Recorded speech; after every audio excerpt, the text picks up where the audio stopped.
Let's check in with Joseph Lindsley in Ukraine. Joe. Little fucking Joe Lindsley. Joe Lindsley is quickly becoming an American treasure in broadcasting. Welcome to Ukraine.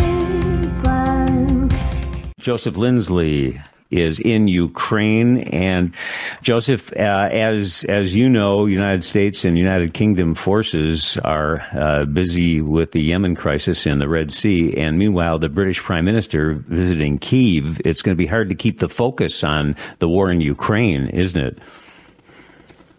Indeed, Bob, and I wonder if perhaps that is the reason why Rishi Sunak, the British Prime Minister, is in Kyiv today, because if you look at the Ukrainians were, in a sense, concerned by looking at what the UK and the US are collaborating to hit the Houthi rebels in Yemen, and the argument for those strikes is to protect the international waterways in the Red Sea, and because those rebels have been attacking all kinds of ships, because they oppose Israel, they oppose those countries that have stood with Israel, and they've been attacking ships in the Red Sea, and so that's why the UK and the US took action. But the argument in Ukraine is, well, look what the Russians have been doing in the Black Sea, which is also mainly international waterways, and those actions have not really been punished. And so I think it's very. I think it was. I don't know if this was intentional, but it sends a strong signal to Kyiv, and they hope to Moscow, to have Rishi Sunak here today, that Ukraine is not being ignored. And maybe it is being ignored by the USA. There's a lot of concern about that, but not by the United Kingdom. And in fact, today in Kyiv, the Prime Minister of the UK announced a package of drones, the largest package. Actually, it will be the largest shipment of drones from any country to Ukraine. So it's quite a good thing. And also, the UK has promised to send additional long-range missiles to Ukraine. And the UK has been pretty unique in that. Not many countries have the ability, have those weapons, the long-range weapons to send to Ukraine. Germany does. Germany's not sending them. The United States does. The United States is not sending these weapons. But the United Kingdom is going to send more. And already, the UK has supplied Ukraine with the Storm Shadow missiles, and they've also given Ukraine permission to use them. They said, use them however you see fit. And Ukrainians have used those missiles so far to hit major Russian military targets in the Crimean Peninsula over the past months. And so this is it's a great sign of encouragement from the UK. And it's also interesting to note that North Korea, it seems, has been supplying Russia with long-range missiles. They can go 900 kilometers. And the United States refuses to send missiles that can even go 300 kilometers to Ukraine. And so this is it is of major concern. And there is a hope that maybe the leadership of the UK here could inspire the US. We'll see. And then meanwhile, President Zelensky was in Estonia yesterday. He met with the Prime Minister, Kaja Kallas. And, Estonia is a little country. It was once part of the Soviet Union. They have a very fierce sense of freedom because they lived through that tyranny. They're very afraid in the Baltic countries that if Ukraine fell, they would be next.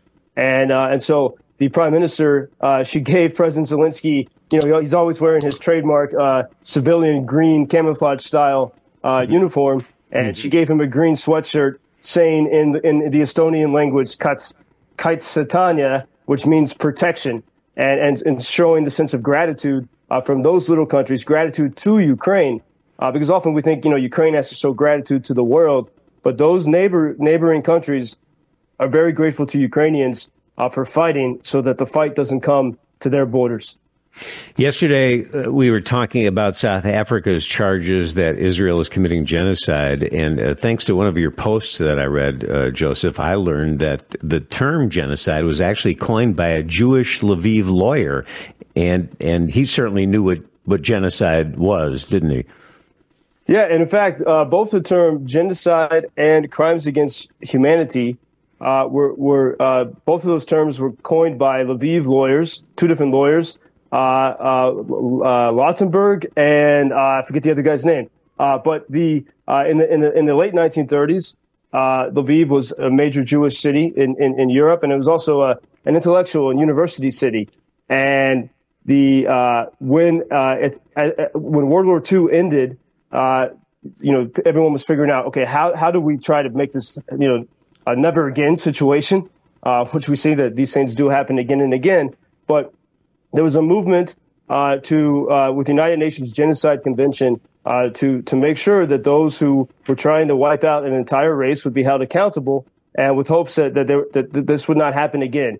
And it was the guy's name was Raphael Lemkin, and he coined this term genocide. It comes from the Greek meaning people or race, and it means the murdering of a race. And so yeah, it is. We see sort of the strange connections throughout time here, but I think part of that is we see that we think that we have resolved these things, and yet we haven't. These problems still come back, and for all of the chatter and all of the conventions and documents and treaties, going back, for example, to that 1994 Budapest Memorandum, where Ukraine agreed to give up its nuclear weapons, there was sort of this insane optimism in the 1990s that, we're never going to have this sort of strife ever again, and here we are once again. And the other interesting point about South Africa, supporting, sort of opposing help for Israel. South Africa has also been opposing Ukraine, and I think this is something that I think Americans seem to miss.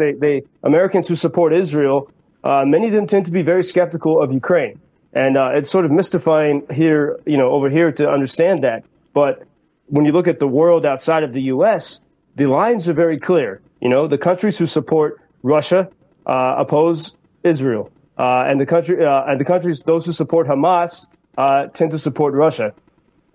In the United States, it's a different mix, but the rest of the world seems to be dividing along pretty clear lines these days. Yes, absolutely. Joseph Lindsley in Ukraine. If you want to read some of Joe's extended writings, check out our website. We've got all of the links there so you can follow Joseph. Just go to WGNradio.com, the Sirott Show page. Joseph, I hope you have a peaceful weekend. Thank you, as always. Bob, thank you, and until Monday. Thank you for introducing Ukraine on your social media pages. That's very important that much more people can get more information about the situation here and how everybody can help Ukraine to stay stronger and to save all the world. Что он сказал? Well, which side are you on? На чьей ты стороне? Come on now. Oh, which side are you on? На чьей ты стороне? Ебать.